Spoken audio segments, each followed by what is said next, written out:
नमस्कार, आपण पाहतात सह्याद्री न्यूज, आवाज महाराष्ट्राचा। ओसेवाडी गावामध्ये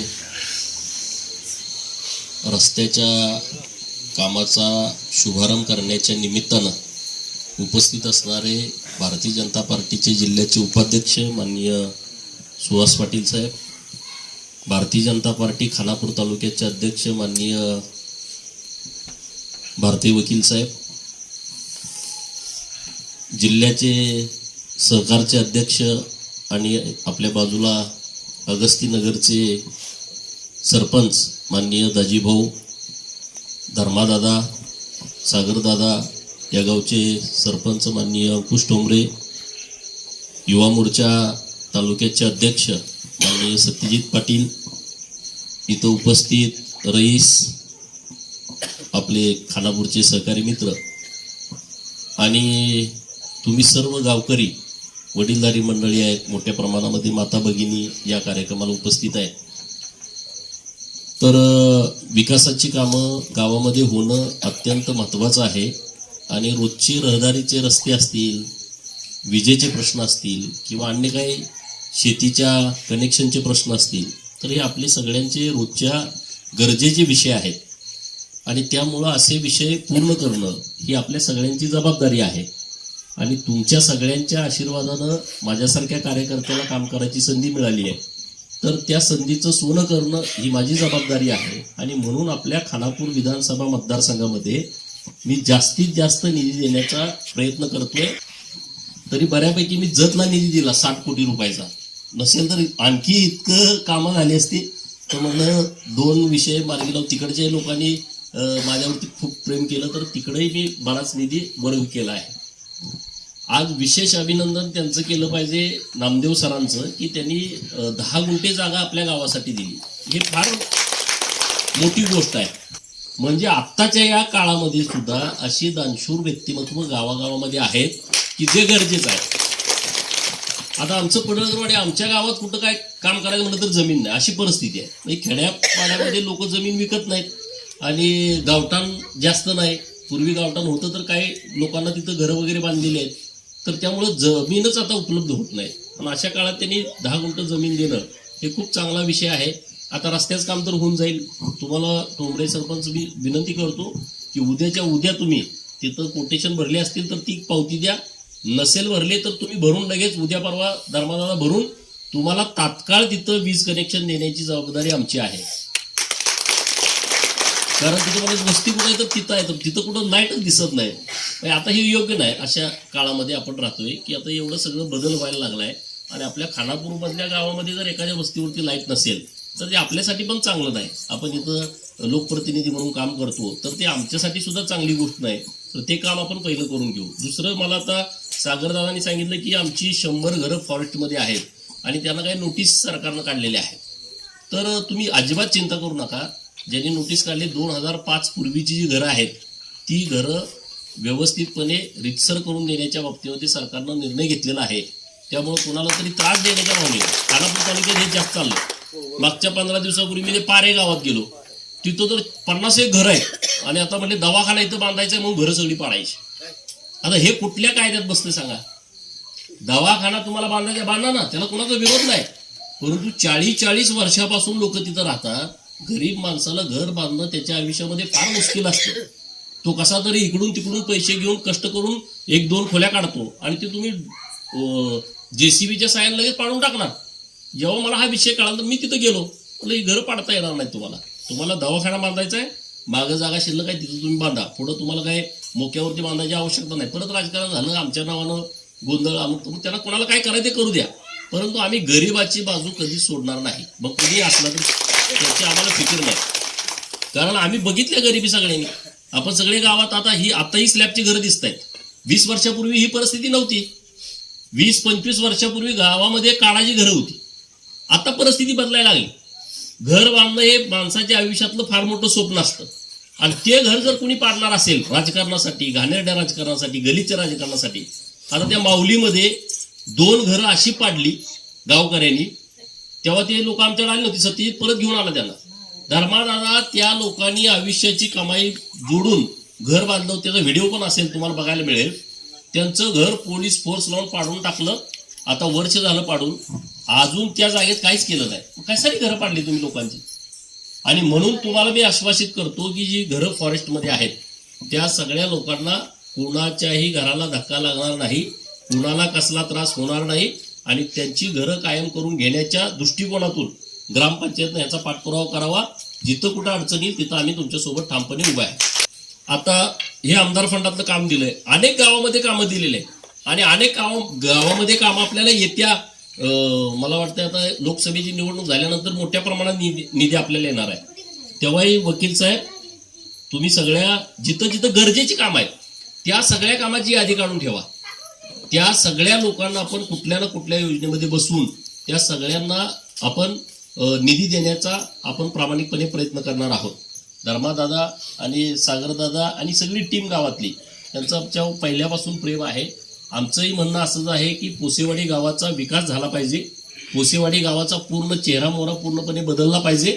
तुमचं आता महत्वाचं काम आहे तो मधून रस्ता जाणारा हायवेला टच होणारा, तर तोही आपण कशात तरी बसवून घेऊ.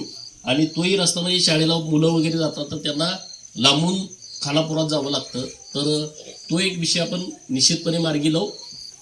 सुभाषदादांनी सांगितलं गावात काय संघर्ष झाला, तो काही इथं बोलण्याचा विषय नाही, पण आपण ते हळूहळू मिटवून टाकू. दादा जे मागं झालं ते झालं, होऊन जाऊ द्या, पण इथून पुढं सगळेजण एकत्रित बसून, कारण शेवटी तुम्ही सगळे एकमेकाच्या रक्ताच्या नात्यातली आपण माणसं आहोत. आणि मग रागात माझ्या तर किती केसेस होत्या, आता ते सगळं मिटलं. आता म्हणजे परत परत ते मिटतं, 2-3 वर्ष झालं का ते भांडण मिटतंच. आमच्या टोकाच्या केसेस झालेल्या परत ते मिटून गेल्या. पण त्यामुळे हे सगळे विषय आपण मिटवू.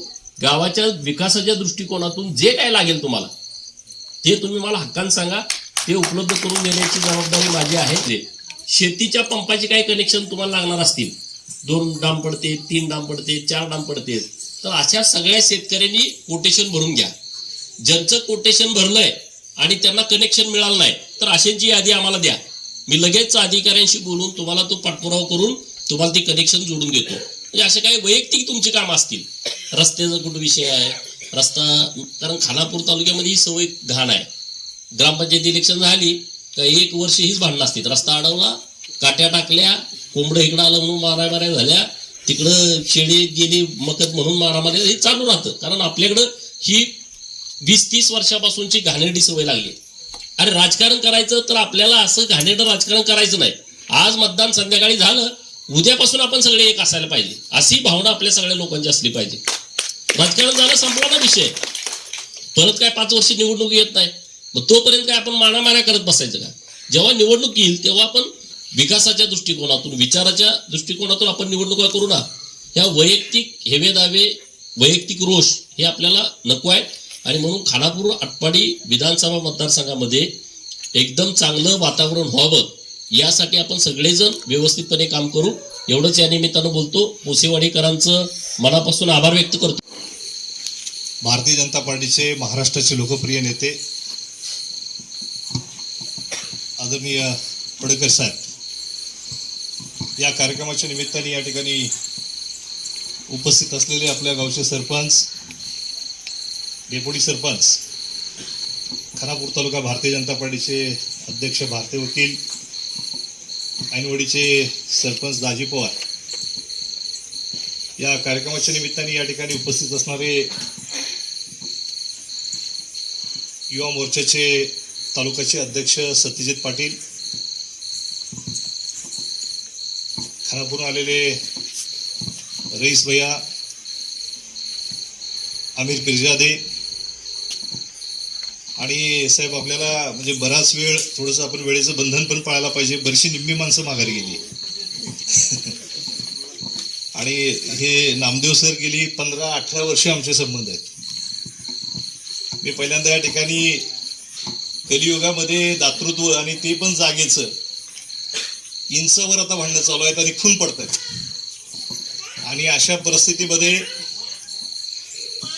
जे नामदेव सरांनी आपल्या गावासाठी योगदान म्हणून 10 गुंठे जमीन दिली, पहिल्यांदा मी या ठिकाणी त्यांचं हार्दिक अभिनंदन करतो. आणि साहेबांच्या वतीनं मी या ठिकाणी आपल्या सर्वांची, ज्येष्ठ नागरिक आहेत, अनेक युवा वर्ग आहे, महिला भगिनी आहेत, तुमचं या ठिकाणी पहिल्यांदा मी तुम्हाला धन्यवाद देतो की आपण एवढा वेळ होऊन सुद्धा तुम्ही या ठिकाणी उपस्थित आहात. आपल्या सर्वांना माहिती असेल की बहुतांश वेळा तुम्हाला पडळकर साहेबांना भेटण्याचा योग हा टीव्हीवर येतो. आणि साहेब काय झालंय, म्हणजे थोडंसं वातावरण बिघडलंय. आणि मग काय झालंय, विरोधकांचं एक तर्फी कार्यक्रम चालू आहे की या मराठा समाजावरती पडळकरांचा प्रचंड मोठा रोष आहे. अगदी खरं तर सांगतो, मी तुम्हाला अनेक वर्ष गोपीचंद पडळकरांच्या बरोबर मी काम करतोय तर तुम्हाला माहिती आहे. परंतु हे काम करत असताना साहेब, आता मी स्वतः माझी ओळख सांगतो, मी MA इकॉनॉमिक्स आहे. मी 18 वर्ष राजकारणामध्ये आहे. मी शेतकरी संघटनेला तालुकाध्यक्ष होतो, जिल्हाध्यक्ष होतो. सरांना माहिती आहे, काँग्रेस आम्हीच चालवत होतो सगळी. आणि मग मला माणसं ओळखता येतात, 100% ओळखता येतात. जर पडळकर साहेबांचं जर मला असं वाटलं असतं तर मी पडळकर साहेबांचा नाद मागच सोडला असता. पण गेली 7-8 वर्ष आमची मैत्री अशी अतूट मैत्री आहे. कधी जातीपातीचा विषय आला नाही. परंतु दुर्दैवाने या तालुक्यामध्ये दुर्दैवानं असं सांगावं असं वाटतं की जे आपले विरोधक आहेत ते जातीपातीचे विषय निर्माण करतात. ही वस्तुस्थिती आहे. परवा आमच्या पळशी गावामध्ये तोच विषय झाला. विरोध करणारे कोण? शिवसेना. का विरोध करायचा? तर आपले राजकीय विरोधक आहेत म्हणून. वरच्या राजकारणामध्ये एकत्र बसायचं आणि इथं खालच्या कार्यकर्त्यांना असंस्कृत अशा पद्धतीचे त्यांच्यावरती संस्कार करायचे. आणि साहेब, एवढा आचरट आणि घाणेरडा मतदारसंघामध्ये अशा पद्धतीच्या प्रवृत्ती निर्माण झाले की त्याची लाज वाटते आपल्याला हे काम करत असताना. जे इतके वाईट संस्कृती आणि संस्कार जर कार्यकर्त्यांवर केलं तर गावं कशी शांत राहतील, हा खरा अर्थाने विषय आहे महत्वाचा. गावामध्ये बंधुभावाचं नातं असलं पाहिजे. गेल्या अनेक पिढ्या आपल्या गावामध्ये कशा राहिल्या, एवढी वर्ष. आता पोलीस प्रशासन झालं दादा, आता सगळी महसूलची यंत्रणा तुमच्या गावापर्यंत आली. आरोग्य विभाग असेल आणि सगळे विभाग असतील. परंतु आपल्या पिढ्यानपिढ्या अनेक वर्ष कुठलीही व्यवस्था नसताना अर्ध्या छेटीवरचा पोलीस होता जुन्या काळामध्ये. तरी सुद्धा गावातली जे ग्रामणीचा हा भाग जो होता किंवा सज्जा असायचा, त्या ठिकाणी 100% भांडणं मिटली जायची. परंतु आज आपण कुणीकडे निघालोय याची सुद्धा भान आपण ठेवला पाहिजे. आपल्या आई वडिलांनी जर आपल्यावर चांगले संस्कार केले असतील, ते जर आपले वाडवडील व्यवस्थित राहिले असतील तर 100% आपण माणसं आहोत, कलियुगातली माणसं आहोत. आणि या ठिकाणी मी आपल्या सगळ्यांना एक विनंती करतो की आपण गाव शांत ठेवा. आणि पडळकर साहेबांचा आमचा वारंवार हाच विषय झालेला आहे की आपण जी शांतता आपल्या वाडवडिलांच्या काळामध्ये होती, तीच शांतता आपण या गावामध्ये प्रस्थापित करण्यासाठी साहेब आपण एकत्रित प्रयत्न करूया. आणि त्यासाठी परवा DYSP साहेबांचं आमचं बोलणं झालेलं आहे. मी तहसीलदारांना सुद्धा साहेब मी जाऊन भेटलो. त्यांना सांगितलं की साहेब, इथली व्यवस्था थोडीशी बिघडते. आपण लोकांना कायदा काय समजून घेऊया. कारण आपण बघत असतो अनेक केसेसमध्ये एकमेकाच्या विरोधामध्ये लोक त्वेषाने, त्यावेळेच्या रागाने जिल्हा तालुका न्यायालयापासून सुप्रीम कोर्टापर्यंत जात आहेत. त्यांच्यासारख्या गावाचं उदाहरण आहे. परंतु गावातला एखादा सद्सद विवेकबुद्धीचा माणूस जो गावात निर्णय करतो, तोच निर्णय सुप्रीम कोर्टामध्ये होतो. ह्यामध्ये वकिलांची व्यवस्था, ह्यामध्ये पोलिसांची भ्रष्ट व्यवस्था ह्या ठिकाणी सामान्य माणसाला नागवते. ही वस्तुस्थिती आहे, लक्षात घ्या. आणि ही सगळ्यांनी डोक्यात घेतलं पाहिजे. ह्या ठिकाणी पडळकर साहेबांच्या माध्यमातून अनेक कामं झाली. खरं तर साहेब, आम्ही तुमच्या आमदारकीच्या काळामध्ये आम्ही आमच्या ह्या परिसराचं भाग्य समजतो की ज्या गावामध्ये एखादं काम आणण्यासाठी तत्कालीन परिस्थितीतल्या सरपंचांना जाऊन आमदारांचे हुंबरे झिजवायचे, त्यावेळेला एखादं घरकुल मिळायचं, त्यावेळेला एखादा सागर रस्ता मिळायचा.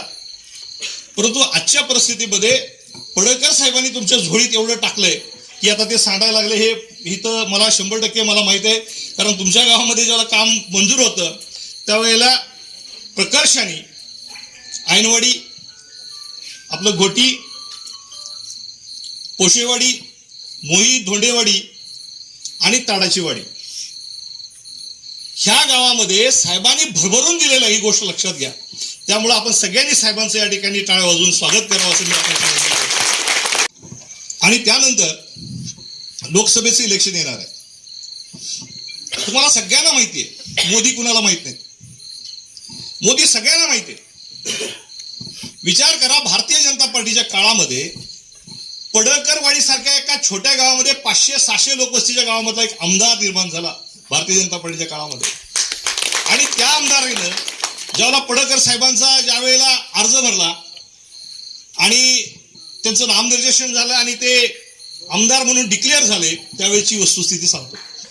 मला वाटतं साहेब तुमच्याबरोबर आणखी 4-5 आमदारांनी त्यावेळेला, सगळे तुम्ही 6 आमदार आला होता त्यावेळेला, एबीपी माझाला मला वाटतं प्रसन्न म्हणून तुमची मुलाखत घेतलेली होती आणि त्याला टायटल होतं चर्चेतला आमदार. त्याच्या अगोदरची चर्चा त्यांची वेगळी होती. मग आरक्षणाच्या मुद्द्यावरती असेल, आणखी वेगवेगळ्या मुद्द्यावरती.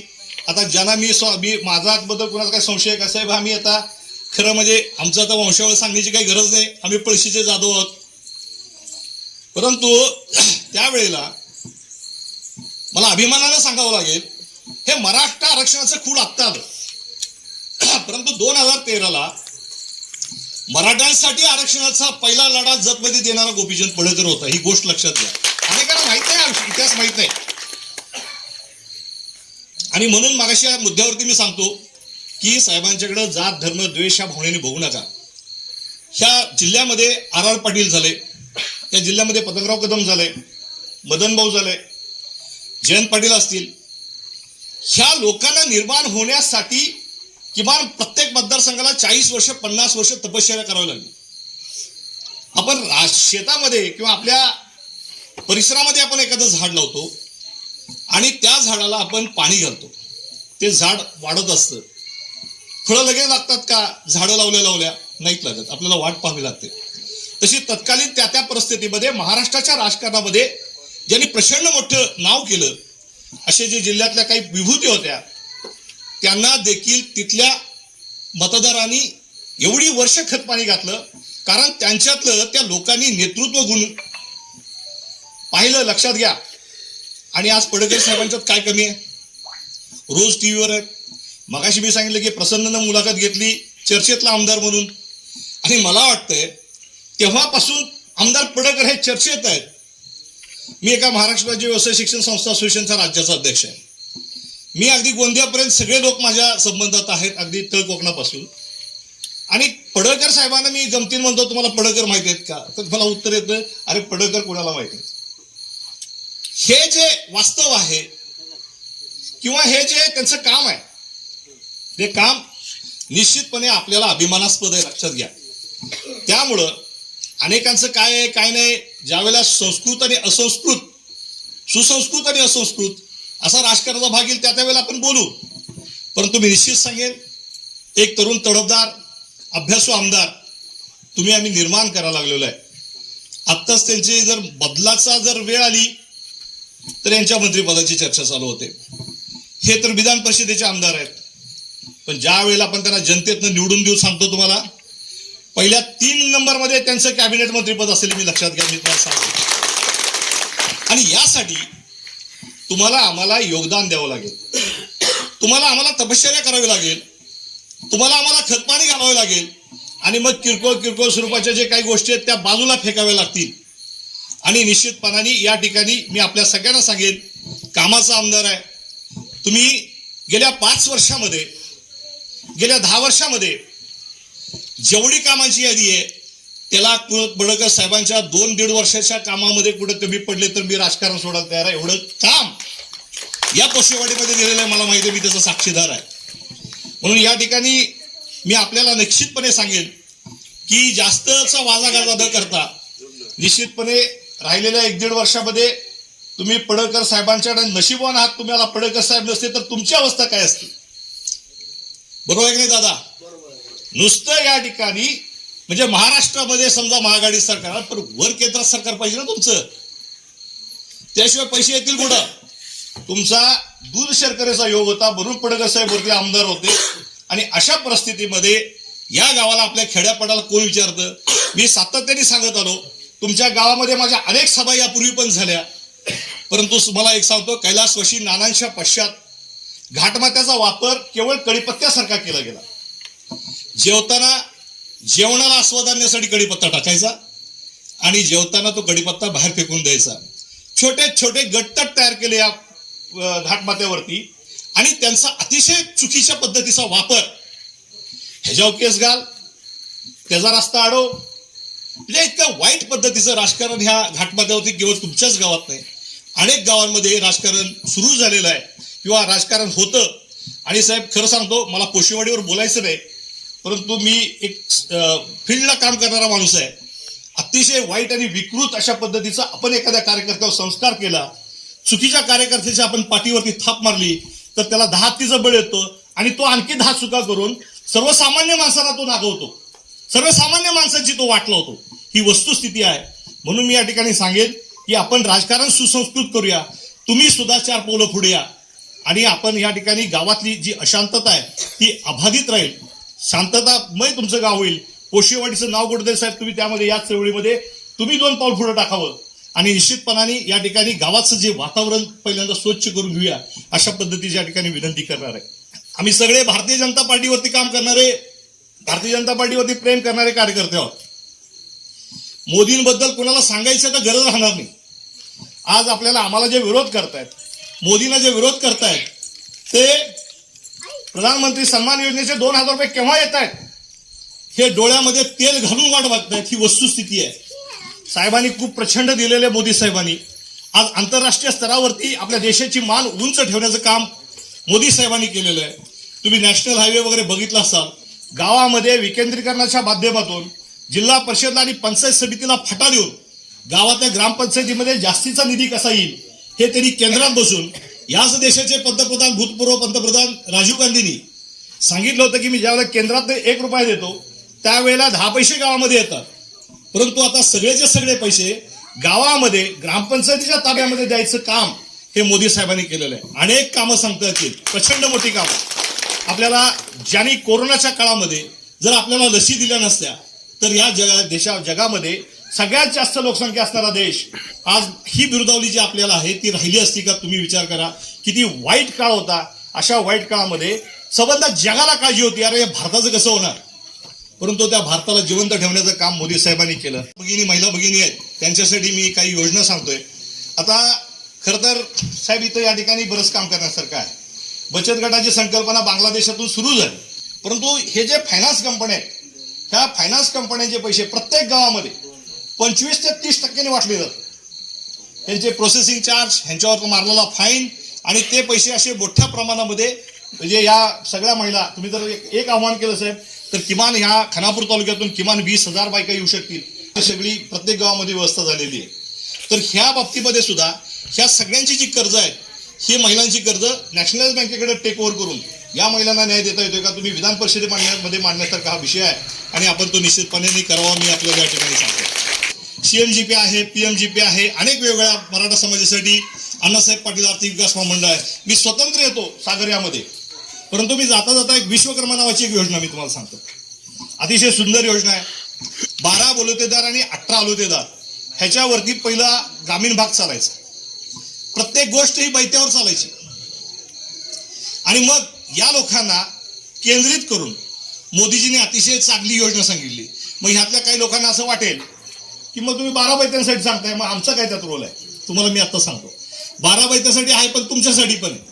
आता अलीकडच्या काळामध्ये आपल्याला सगळ्यांना माहिती आहे, जातपात हा प्रकार काही राहिलेला नाही. या ठिकाणी मोदीजींनी सांगितलं जो शिंपी आहे, अरे एखाद्या गावामध्ये शिंपीच नसेल तर तिथं माणसं काही कपडे घालत नाहीत का? मग त्यांनी असं सांगितलं की ज्यांना शिवण क्लास येतोय, जो चर्मकार आहे, जो मुस्लिम समाज आहे परंपरेनं तो त्या ठिकाणी लोखंडाशी संबंधित काम करतोय, एखादा सुतार आहे लाकडाचं काम करतोय, कुंभार आहे मूर्तिकलेचं काम करतोय, आणि ज्याला काहीच नाही त्यांच्यासाठी गवंडीला कुठली जात असते? गवंडी आहे. महिलांच्यासाठी डॉल तयार करणे म्हणजे बाहुले तयार करणे, कोळी समाजाचं असेल तर जाळं तयार करणे, असे 18 म्हणजे पाथरवट आहे दगड काम करणारा वगैरे, असे 18 मॉड्यूल्स त्यामध्ये आहेत. आणि त्यामध्ये आपलं फक्त आधार कार्ड अपडेट केलं की तुम्हाला तो अर्ज ऑनलाईन भरता येतो. CSC मध्ये कॉमन सर्व्हिस सेंटरमध्ये जाऊन तो अर्ज भरायचा. अर्ज भरल्यानंतर 15-20 दिवस 1 महिन्यामध्ये तुम्हाला फोन येतो की तुमचा फॉर्म आम्हाला ऍडमिट झालेला आहे आणि मग तुम्हाला आम्ही ट्रेनिंग देऊ. तुम्हाला 5 ते 8 दिवसाचं मोफत ट्रेनिंग दिलं जातं, पण त्या ट्रेनिंगच्या काळामध्ये तुम्हाला पर डे 500 रुपये दिले जातात. म्हणजे 7 दिवसाचं असेल तर तुम्हाला 3,500 मिळतील, 8 दिवसाचं असेल तर 4,000 मिळतील. आता हे झाल्यानंतर तुम्हाला टूल किट मिळतं 15,000 रुपयाचं, त्याचं गिफ्ट वाउचर तुम्हाला मिळतं. त्या 15,000 समजा एखादी शिवणक्लासची महिला आहे, तिला स्वतःची मशीन घेता येते, कात्री घेता येतो, टेप घेता येतो, ऑरलॉकची मशीन घेता येते. 15,000 ते तुम्हाला फेडायचे नाही, ते तुम्हाला असेच पैसे दिले जातात. ही मोदींनी अतिशय चांगली योजना आहे. आता त्याच्या पुढे जाऊन 1,00,000 रुपये तुम्हाला मिळतात 5% व्याजदराने. आज तुम्हाला माहिती आहे पतसंस्थेमध्ये गेलं तर 17-18% व्याजदर आहे. आणि अगदी आपले ते 1,00,000 रुपये मला एफडी करायची असेल तर किमान पतसंस्थेमध्ये 10%, 9%, 11% पर्यंत रेट आहे. फक्त 5% तुम्हाला वार्षिक व्याजदराने तुम्हाला 1,00,000 रुपये मिळतात. आणि तुम्ही ते 1,00,000 फेडल्यानंतर पुन्हा तुम्हाला 2,00,000 रुपये मिळतात, तेही 5%. आता ते तुम्ही जर डिजिटल पेमेंट केलं म्हणजे गुगल पेनं तुम्ही वगैरे पैसे फेडले तर ते पैसे तुम्हाला आणखी 2% त्याला रिबेट मिळतं, 3%नीच पैसे मिळतात. अशा अनेक व्यवसाय बचत गटांच्या संदर्भामध्ये आहेत. आपण नक्की निश्चितपणाने नंतर साहेबांना वेळ मला वाटतं कशी आता पुढे कार्यक्रम निश्चित असतील गेले काय, तर अशा अनेक योजना आहेत. आपण स्वतंत्ररित्या बसूया. आणि इथल्या नवतरुणांना मी तुम्हाला सांगतो की तुम्ही या राजकारणाच्या पंढरीमध्ये निश्चित आलं पाहिजे. त्याला कारण असं आहे, सांगतो तुम्हाला. आपल्या सर्वसामान्य माणसांच्या अडचणी प्रश्न जर सोडवायचे असतील तर तुम्हाला वाटत असेल की कलियुगामध्ये आता राक्षस नाहीत, प्रचंड साहेब राक्षस आहेत. अशा राक्षसी वृत्ती आहे त्यांची. त्या वृत्ती बोडून जर सर्वसामान्य माणसाला जर न्याय मिळवून द्यायचा असेल तर अनेक लोकांनी राजकारणामध्ये यावं. अनेक या ठिकाणी ज्या योजना आहेत तिथं साहेब तुम्ही बरं का इथं काम घ्या साहेब, तुम्ही जर थोडंसं महसूल यंत्रणा इथली अलर्ट करा. या ठिकाणी अनेक काम करण्यासारखं आहे. ज्या निराधार महिला आहेत त्यांना पेन्शन मिळवून द्या, कलाकार मानधनासाठी तुम्ही प्रकरणं द्या. अनेक विषय आहेत. अनेक विषयांमध्ये बाकीचा वेळ जास्त वेळ तुमचा पोलीस स्टेशनमध्ये गावाचा जातोय, कमी करा. आणि जास्तीत जास्त वेळ तुम्ही समाजाच्या हितासाठी जो जंजला गांजला त्याशी म्हणावा आपला, तो जी साधू ओळखावा देव तेथेशी जाणावा, अशी जी समाजातली देव. तुम्ही आम्ही एखाद्या माणसाचं काम करतो दादा, काम झाल्यानंतर त्याच्या चेहऱ्याचं हास्य असतं ते आम्हाला पंढरपूरला घेऊन जातं. लक्षात घ्या, आम्ही ह्या विचाराने ह्या अभ्यासाने काम करतो. त्या पद्धतीने आपल्याला काम करावं लागेल. भारतीय जनता पार्टी इथं चांगल्या पद्धतीने आकार घेते. साहेब मी तुम्हाला नेहमीच म्हणतो, तुम्ही आमदार होणार भविष्यामध्ये 100%. तुम्हाला जत बी थोडक्याची गरज नाही साहेब. इथं व्यवस्थित तुम्ही वेळ द्या, इथलं व्यवस्थित मायक्रो प्लॅनिंग करा. या घाट मात्याने 4-4 वेळा एका माणसाला आमदार केलेलं आहे. 100% घाट मात्यावरचं तुमच्यावरती प्रेम आहे. अनेक माणसं तुमच्या प्रेमात पडलेली आहेत आणि ती माणसं 100% तुम्हाला आमदार करतील. घाट मात्यामध्ये तेवढी ताकद आहे, तेवढी धमक आहे. अनेक या ठिकाणी मगाशी मी सांगितलं, अरे अनेक योजना आहेत. तुमच्या शेजारी पाणी वरचा भाग सगळा मोकळायचा आहे साहेब. टेंबूसाठी जरा वेळ द्या. टेंबूचे अधिकारी फार मस्तावले आहेत, ते अधिकारी वेळ देत नाहीत आणि जे ठराविक गटालाच ते वेळ देत आहेत. निश्चितपणाने खूप चांगल्या पद्धतीनं हा भाग उभा राहील. आणि आपण सगळे एवढा वेळ असून देऊन सुद्धा साहेबांचे विचार ऐकण्यासाठी किंवा त्या ठिकाणी आपण त्या आदरणीय धर्मादादा असतील, सागरभाई असतील, सरपंच साहेब असतील, या सगळ्यांच्यावर आपण प्रेम करून या ठिकाणी वेळ दिला त्याबद्दल निश्चितपणाने. आणि आम्ही भारतीय जनता पार्टीच्या माध्यमातून सांगतो की जर तुमचे कुठल्याही अडचणी असतील, तुमचे कुठले प्रश्न असतील, साहेबांच्या माध्यमातून साहेबांचा एक विड्यामध्ये असतोय, आम्ही सगळे असतो, आम्ही निश्चितपणाने तुम्हाला वेळ देऊ. प्रशासन लेवलला तुम्हाला ज्या अडचणी येत आहेत, तुमचे प्रश्न येत आहेत, किरकोळ गोष्टीमध्ये गावगुंडीतून अनेक लोकांचं या ठिकाणी अडवणूक केली जाते, ती 100% आपण ते अडवणूक थांबवू आणि निश्चितपणाने तुम्हाला न्याय देण्याचा प्रयत्न करू. आपण भारतीय जनता पार्टीबरोबर राहावं. अतिशय चांगली पार्टी आहे आपली. आणि येणाऱ्या मला वाटतं 10-15 दिवसामध्ये, महिन्यामध्ये लोकसभेचं इलेक्शन आहे. तर या ठिकाणी तुम्ही बघितलं अगदी देशच आता एक झाला आहे. त्या ठिकाणी कुठली आता पार्टी शिल्लक राहिलेली नाही. त्यामुळं आपल्याला जास्तीत जास्त मतांनी आपल्या विचाराचं सरकार केंद्रात आणि राज्यात आणूया आणि पडळकर साहेबांना या ठिकाणी आमदार म्हणून पाठवून महाराष्ट्रामध्ये एक चांगलं नेतृत्व आपण घडूया, अशा पद्धतीने या ठिकाणी आवाहन करतो आणि माझे 2 शब्द संपवतो. जय हिंद, जय महाराष्ट्र. साहेब, तो जो रस्ता आहे पंचायत स्थापन झाल्यापासून तिकडं खडीही पडली नाही. प्रत्येक जण आले, आम्ही करतो, कोणीही केलं नाही. आता आम्ही मला फार्टीची जागा आहे साहेब, मुद्दाम नाव घेतोय, तिथं आम्ही 9% रस्ते केलेत पवनचक्कीकडे घेऊन. पण आम्ही ते आमचं गावठाण म्हणतोय, पण ते म्हणतात फॉरेस्ट. त्यामुळे आमच्या ही जी सर्व साहेब, पहिला मुद्दा आमच्या गावात 3 कार्यक्रम आहेत, एक लग्न आहे, माणसं बऱ्यापैकी येऊ शकले नाहीत आणि ते आपलेच माणसं आहेत. दुसरा मुद्दा साहेब, काल तर असा कालवा केला म्हणजे हा रस्ता जो म्हणजे हा इतिहासकालीन रस्ता आहे.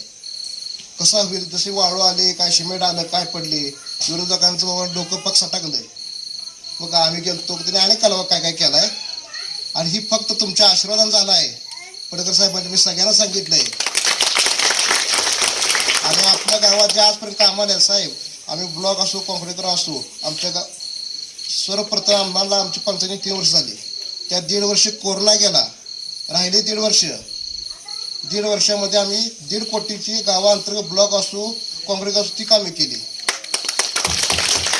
त्यानंतर साहेब तुमच्या आशीर्वादानं रस्ते तुमच्या आशीर्वादाने भेटल्यात आणि तुमच्या आशीर्वादाने जे आम्हाला 1,34,00,000 तलाव मंजूर झाले ते काम पूर्ण झाले ते तुमच्यामुळं. काय माणसाने त्याला स्पीड ब्रेकर आणलेला, पण साहेबांनी मागल्या सभेत फोन करून झाडली साहेब, तेव्हा ते काम पूर्ण झालंय आणि सर्वसामान्य जनता सगळ्यांना माहिती आहे. त्यानंतर 55 लाखाचे आम्ही जे पाण्याची टाकी बांधले. त्यानंतर आमच्या गावात अटल भुजल सिस्टीम ती 1.5 कोटीची आणि पाणीपुरवठा सिस्टीम आणल्या, ती 1.5 कोटीची आणली, 3 कोटी आम्ही आणले साहेब. आणि त्यात आमच्या मॅडम पवार मॅडम यांचे मार्गदर्शन कामं कायम असते. दुसरं मग साहेब तुम्हाला एक शब्द देतो, बघा सर्वांना सांगतो की साहेब आम्ही आमदार यांच्यावर बघत नाहीत. आम्ही रात्री कुठली वेळ असू, रात्र असू, दिवस असू, आम्ही हक्कान फोन करतो. आणि साहेबांना आमची नड काढली आत्ताच, नाही तर माझ्या लग्नापासून प्रॉब्लेम आलता मला. आमचा डॉबी बंद केला, कुठं काय केला, साहेब स्वतः पोलीस स्टेशन आमच्यासाठी आलते त्या टायमाला. आता आमदार झाले ते मग बोलत नाही मी साहेब. साहेब तुम्हाला एकच शब्द, तुम्ही त्या पोसवडी ग्रामपंचायततर्फे, ग्रामस्थातर्फे तुम्ही जे आम्हाला दिल्या, जी तुम्ही आमचं पण ऐकलं, आमच्यावर जी रात्री आमची नड अडचणी तुम्ही काढल्यात, ती तुमची ठेव आहे मुद्दल. पण तुम्हाला आपल्या गावात त्या ग्रामस्थातर्फे तुम्हाला शब्द आहे आपला साहेब, ही फक्त आम्ही परतफेड व्याज नाही तर चक्रवड्या पद्धतीने देणार आहे.